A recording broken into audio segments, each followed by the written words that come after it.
신문에 기고된 어떤 아버지의 삶의 고백입니다. 그 내용을 보면 이렇습니다. 나는 29살에 14시간을 기다려서 자식의 첫 울음소리를 들었습니다.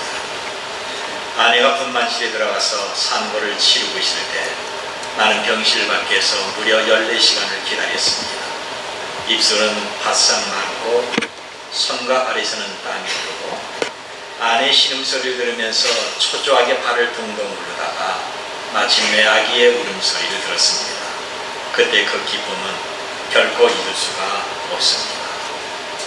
그리고 그가 37세 그 딸이 초등학교 입학할 때 그리고 학교에서 우등상장을 받았을 때 이것을 액자에 놓고 벽에 걸으면서 볼 때마다 그렇게 행복했다고 합니다. 그 상장이 누렇게 빛이 바를 때까지 그 상장을 보고 만지고 기뻐했다고 합니다. 48살 때 딸이 대학교 입학시험을 치를 때 직장에서 종일 일이 손에 잡히지 않고 가슴 울렁거리며 초조하게 시간을 보냈다고 합니다. 이때가 자기 생애에서 가장 초조한 시간 가운데 하나였다고 합니다. 53세의 딸이 직장에서 첫 월급 타서 아버지 네일을 하나 사왔을 때 너 쓸데없는 돈을 썼다, 뭐 이런 거 다 사왔냐 라고 말했지만 밤늦도록 네일을 입고 벗고를 반복하며 좋아했다고 합니다. 61세 딸이 시집가는 날입니다. 딸은 도둑놈 같은 사위를 쳐다보면서 계속 웃고 있는데 자기는 멀리서 이 딸을 보면서 문시울이 뜨거워지는 것을 느꼈다고 합니다. 여러분, 이것이 부모님의 마음입니다. 그저 아버지와 어머니는 자기 자녀가 행복하고 잘 되기를 원하는 마음이 간절한 것입니다. 그래서 부모의 사랑과 마음은 항상 귀한 것입니다. 오늘 우리가 성경을 읽었습니다만 다윗 왕의 아들 압살롬이 죽었다는 소식을 듣고 내 아들 압살롬아, 내 아들 압살롬아, 내가 너를 대신하여 죽었다면 좋았을 것을, 그리고 아버지가 통곡하며 슬피 우는 그런 내용입니다. 다윗 왕에게는 아들이 여러 명 있었는데 그 중에 가장 수려하고 잘생긴 아들이 압살롬입니다. 그런데 그의 마음에는 아버지를 죽이고 왕권을 차지하기 위한 반역의 야망이 있었습니다. 여러분, 누구나 야망이라는 것은 좋은 것입니다만 이것은 선해야 됩니다. 그리고 야망은 철저하게 통제가 되고 절제되어야 됩니다.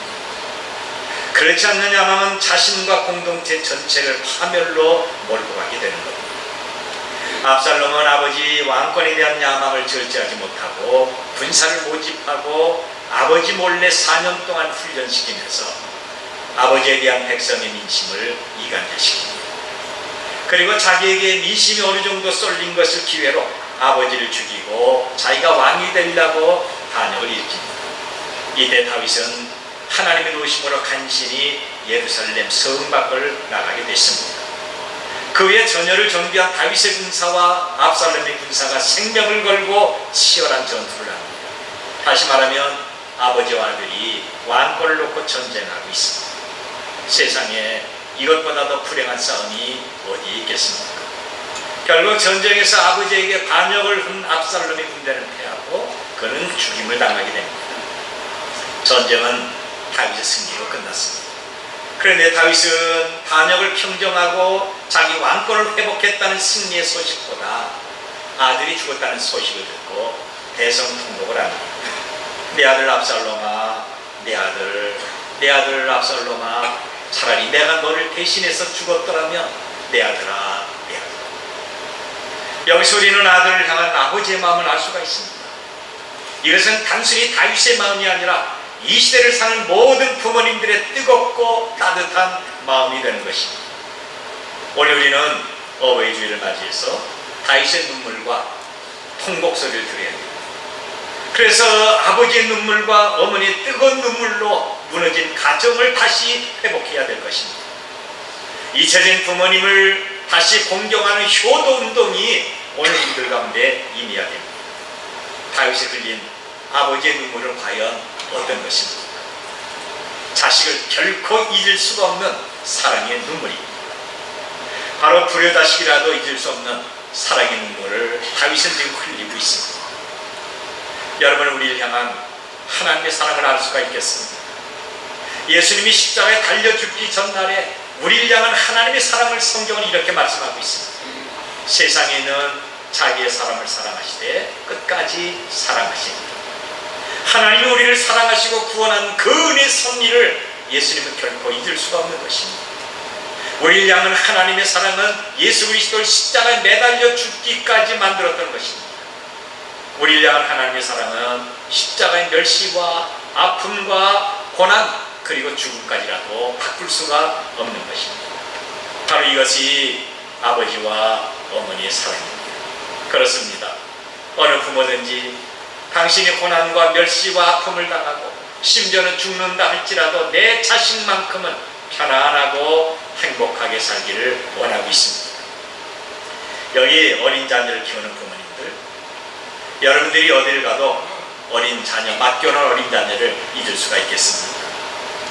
여행할 때 부모에게 당신의 자녀를 맡겨도 이 아이가 밥은 잘 먹을까? 잠 잘 잘까? 혹시 자다가 엄마를 찾으며 보채지 않을까? 아이가 아프지 않을까? 별 걱정 다 하다 심지어 여행 일정을 주기까지 합니다. 부모님이 나이를 먹어 활동량이 작아지고 기억력이 쇠해지고 자식을 사랑하는 그 마음은 그래도 여전히 변함이 없는 것입니다. 나이가 많아지고 눈이 흐려지고 기력이 쇠했다고 자식을 향한 부모의 사랑이 변하거나 식긴 하겠습니까? 아닙니다. 자식들은 부모님이 부담이 되고 몸에서 냄새가 나고 귀찮아서 쉽게 잊어버립니다만 부모님은 결코 당신의 자식들을 잊지 않습니다. 우리를 향한 하나님의 사랑이 바로 이런 것입니다. 이사야서 49장 15절 보면 여인이 어찌 그 젖 먹이는 자식을 잊겠으며 자기 태선한 아들을 긍휼히 여기지 않겠느냐. 그들은 혹시 잊는다 할지라도 나는 너를 잊지 않는다고 말씀하고 있습니다.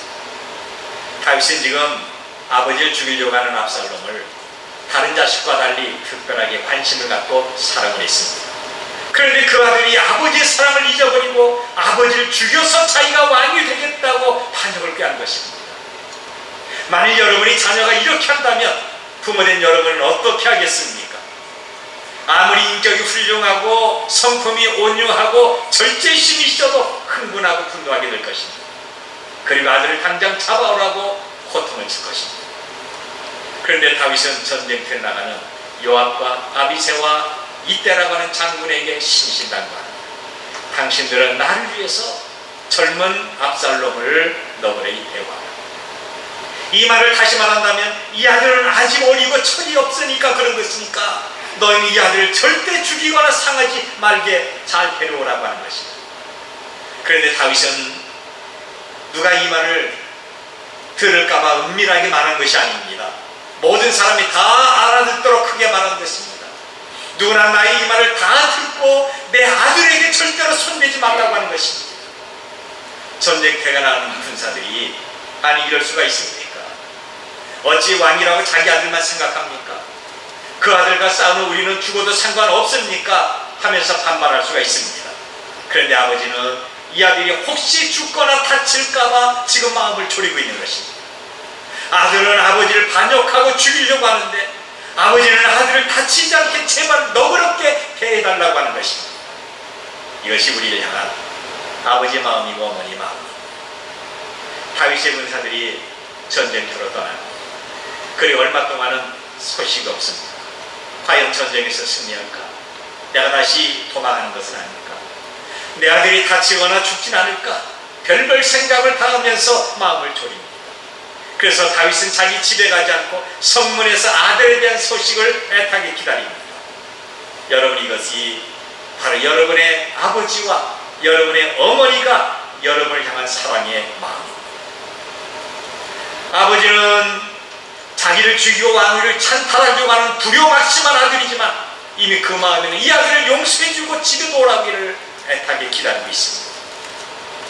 여러분, 자녀를 향한 아버지 어머니 마음이 우리를 향한 하나님의 사랑과 같습니다. 아무리 인간이 패역한 짓을 하고 끊임없이 하나님을 배반하고 하나님을 멀리하고 싫어하지만 하나님은 결코 우리를 포기하거나 우리를 잊어버리지 않습니다. 그래서 마침내 독생자 예수 그리스도를 이 땅에 보내시고 우리를 위한 하나님의 사랑과 그 은혜를 완성시키게 된 것입니다.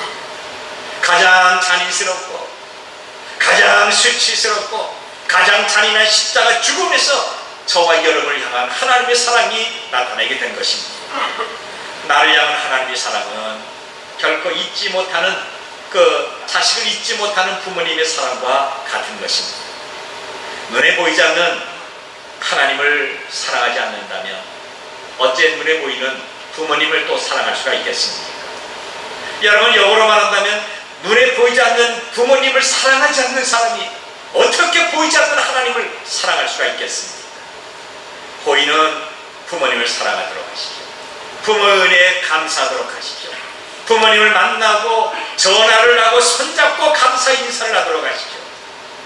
신명기 27장 16절 말씀을 보니까 그의 부모를 경홀히 여기는 자는 저주를 받을 것이라 모든 백성은 아멘 할지니라 그랬습니다. 잠언 23장 25절과 26절 보니까 내 부모를 즐겁게 하며 너 낳은 어미를 기쁘게 하라. 내 아들아 내 마음을 내게 주며 내 눈으로 내 길을 즐거워 할지어다 그랬습니다. 신명기 5장 16절 보니까 너는 너희 하나님 여호와의 명령대로 내 부모를 공경하라. 그리하면 너희 하나님 여호와가 내게 준 땅에서 내가 생명이 길고 복을 누리라고 말씀하고 있습니다. 우리는 하나님의 말씀에 따라 집안 어른 섬겨야 됩니다.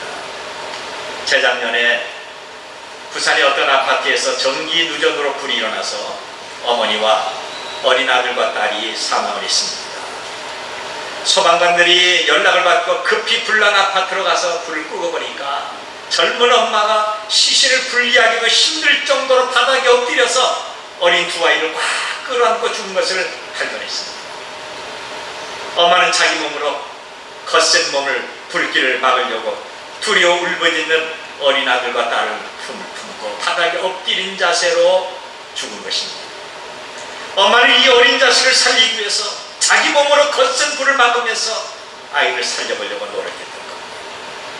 이를 발견한 소방관은 눈물을 흘리면서 어머니와 아이들의 시신을 분리하기 어려울 정도로 어머니는 자식을 꽉 끌어안았습니다.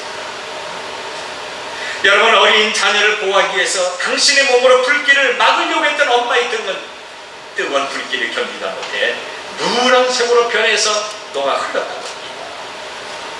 이것은 비록 자식을 향한 엄마의 희생이었지만 다윗의 눈물을 통해서도 우리는 아버지의 사랑을 받습니다.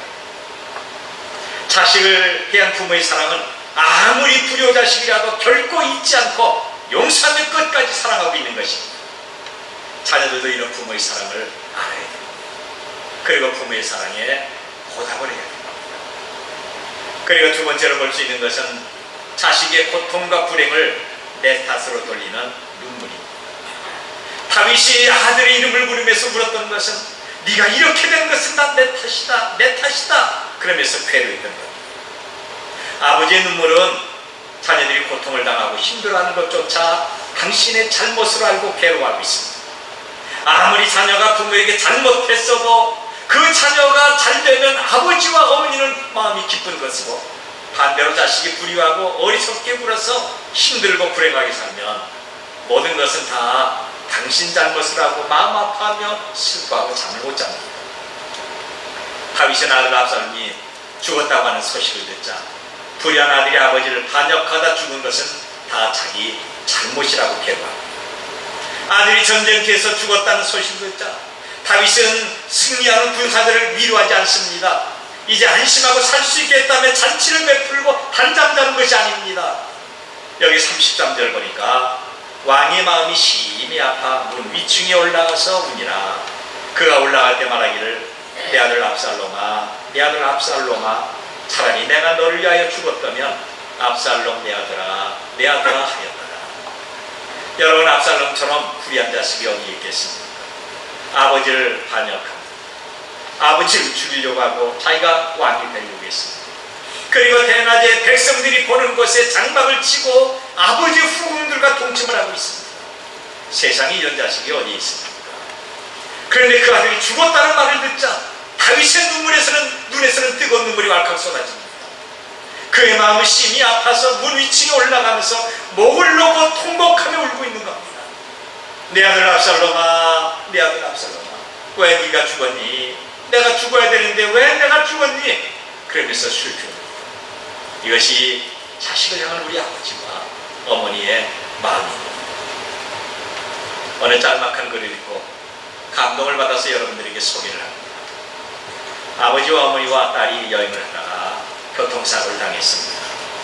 다른 차가 이 가족들이 탄 차의 옆을 추돌하면서 승용차가 언덕으로 부르는 큰 사고였습니다. 이 사고로 세 식구가 입원을 했습니다만 어머니는 퇴원을 했고 아버지와 딸은 오랫동안 병원에 입원을 했습니다. 그런데 딸은 이 사고로 평생을 목발을 짚고 다녀야 되는 불구자가 됩니다. 당시에 사춘기가 됐던 딸은 자기가 목발을 짚고 다니는 것에 큰 상처를 받습니다. 그리고 실망하고 자살을 생각했습니다. 하루에도 몇 번씩 죽어야 되지. 그런데 자기와 같이 목발을 짚고 다니는 아버지의 모습을 볼 때 조금 위로를 받습니다. 아버지도 목발을 짚고 다니고 아버지도 그 사고로 다리를 접었는데 이 아버지도 그때 교통사고로 목발을 짚고 다녔습니다. 사춘기에 따른 자기의 처지에 절망을 하고 울면서 투정 부리고 불평이고 누구보다 딸의 마음을 가장 잘 아는 아버지가 말없이 다 받아준 것입니다. 목발을 짚고 다니는 이 딸은 역시 목발을 짚고 다니는 아버지와 함께 공원 벤치에 나란히 목발을 기대놓고 앉아서 이런 얘기 저런 얘기 하는 것이 유일한 행복이었습니다.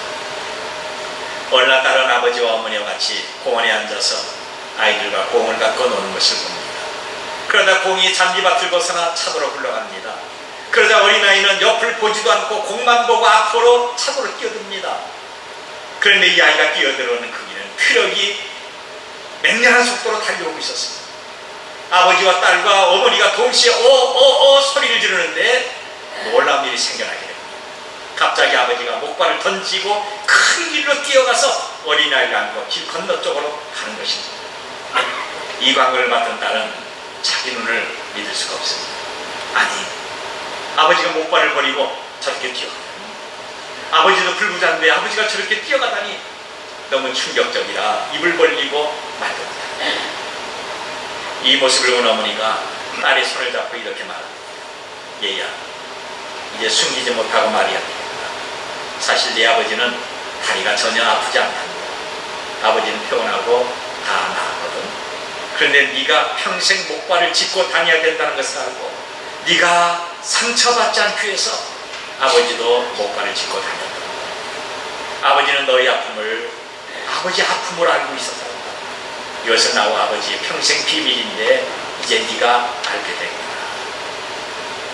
이 말을 들었던 딸은 길 건너편에 말없이 손을 흔드는 아버지를 보면서 자기의 고통과 괴로움에 함께 하신 아버지의 사랑에 한없이 눈물을 흘렸습니다. 여러분, 사랑의 종류가 참 많습니다. 시대가 어떻게 변한다 해도 식지 않고 변하지 않는 것이 부모의 마음과 사랑입니다. 부모님은 당신의 자식이 괴로워하거나 잘못되면 당신 탓으로 돌리면서 괴로워하고 있습니다. 아무리 불효자식이라도 자식이 잘되면 그 기쁨과 수고를 자녀에게 돌리지만 자식이 잘못되면 다 당신 탓으로 돌립니다. 그래서 우리는 평범한 일상생활에서 바로 인생 행복이 어떤 것인가 부모에게 보이면서 부모의 마음을 내 마음에 품고 사랑해야 될 것입니다. 그리고 세 번째는 자식의 생명을 자기의 생명보다 귀하게 여기는 그런 눈물이었습니다.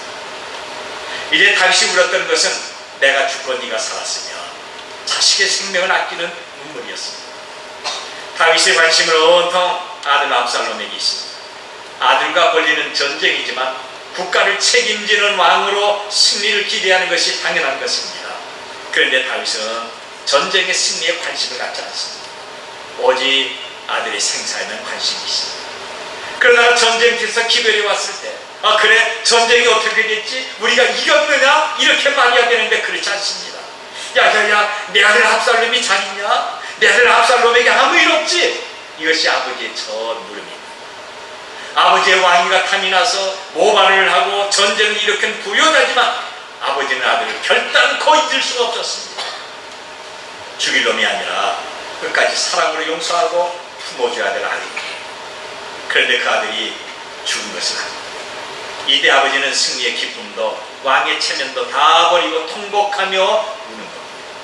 내 아들아, 내 아들 압살롬아, 차라리 너를 대신해서 내가 죽었다면 왜 내가 죽었니? 내가 죽어야 되는데. 그러면서 가슴 치고 통곡을 합니다. 자기 생명보다 아들의 생명을 소중히 여기는 아버지의 마음을 우리가 볼 줄 알아야 됩니다.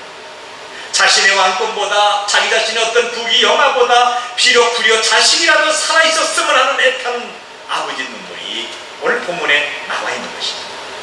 여러분, 이것이 자녀를 사랑하는 부모의 마음이고 부모의 사랑입니다. 내 자녀가 아무리 미운 짓을 하고 아무리 부모의 마음에 상처를 주고 칼을 겨눠도 자식의 죽음 앞에서 차라리 내가 죽고 자식이 살았으면 하는 부모의 간절한 마음이 다윗의 눈물을 통해서 우리는 알아야 됩니다. 차라리 내가 너를 위해서 죽었더라면 얘야, 왜 네가 죽었냐. 이 다윗의 눈물을 우리의 마음에 담고 나를 낳고 길러주신 부모님을 생각하도록 하십시오. 나의 어머니, 나의 아버지, 여러분의 아버지와 어머니는 이런 마음으로 우리를 지금까지 키워주었습니다. 지금도 살아계신 부모님은 통곡하는 다윗의 눈물처럼 우리가 범사에 잘 되기를 원하고 있는 것입니다. 그런데 이런 아버지와 어머니의 사랑과 은혜를 받았으면서 우리는 부모에 대해서 너무 무관심합니다. 오히려 빨리 죽기를 바랍니다. 귀찮다고, 잔소리가 듣기 싫다고, 창피하다고, 돈이 든다고, 무식하고 추한 늙은이라고 없어지기를 바라고 있습니다. 여러분, 혹시 우리가 이 시대의 압살롬은 아닙니다. 지금 다윗은 아들의 죽음 앞에서 한없이 울고 있습니다. 다윗의 눈물이 우리 아버지의 눈물이요, 어머니의 눈물입니다. 아무리 불효자식이라도 결코 잊을 수 없는 사랑의 눈물이 부모에게 있는 것입니다. 아버지와 어머니는 자식의 고통과 불행을 다 내 탓으로 돌리며 괴로워하고 있습니다. 그래서 자녀들은 평화롭고 행복하게 살아야 됩니다. 자녀의 행복이 부모의 행복입니다. 자녀의 생명을 당신 생보다 더 소중히 여기는 부모의 눈물을 기억하도록 하십시오. 하나밖에 없는 생명은 다 소중한 것인데 부모의 생명보다 자녀의 생명을 귀하게 여기는 것이 부모의 사랑입니다. 이제 우리는 가정을 회복하도록 하십시오. 압살롬같이 불효하며 살아왔던 우리는 부모님을 공경하는 거룩한 일에 다시 한번 희생하며 회복해야 될 것입니다. 잠언 10장 1절을 보니까 지혜로운 아들은 아비로 기쁘게 하거니와 미련한 아들은 어머니의 근심이라고 있습니다. 잠언 15장 20절 보면 지혜로운 아들은 아비를 즐겁게 해도 미련한 자는 어미를 업신여기느니라 그랬습니다. 여러분, 오늘 우리는 부모님을 기쁘시게 하는 자녀입니까? 아니면 부모님에게 걱정 끼쳐드리는 이런 자녀입니까? 잠언 23장 22절 보니까 너 낳은 아비에게 청종하고 내 늙은 어미를 경히 여기지 말자라고 있습니다. 여러분, 부모님을 다시 한번 생각합시다. 우리 그리스도인들은 부모님을 공경을 해야 됩니다. 이제 부모님들은 당신 자신만을 생각하는 이기적이고 고집적인 마음을 버리셔야 됩니다. 부모님들은 아들, 딸들과 특별히 며느리에게 명령하는 자세를 버리고 늘 온유하고 상냥하게 대하도록 하십시오. 특별히 시어머님들은 며느리에게 고압적인 자세로 명령하거나 무엇을 바라지 말고 아들 내외가 평화스럽게 사는 것을 감사하도록 하십시오. 오히려 시어머니가 무엇을 해야 될 것인가 관심을 갖고 며느리를 대하도록 하십시오. 며느리와 시어머니는 경쟁 상대가 아닙니다. 자녀들은 부모에게 효도하는 것이 복임을 기억하도록 하십시오. 그리고 형제는 서로 화목하며 우애하며 친절하도록 하십시오. 부모님은 돈과 먹는 것과 대접받는 일에 추하게 늙지 마십시오. 며느리는 시어머니를 공경하고 시어머니는 며느리를 사랑하면서 서로 아끼도록 하십시오. 형제는 서로 화목한 가정, 화목한 형제를 만들도록 하십시오. 그래서 저와 여러분의 가정이 하나님이 원하시는 행복한 가정들로 다 되시기를 바랍니다.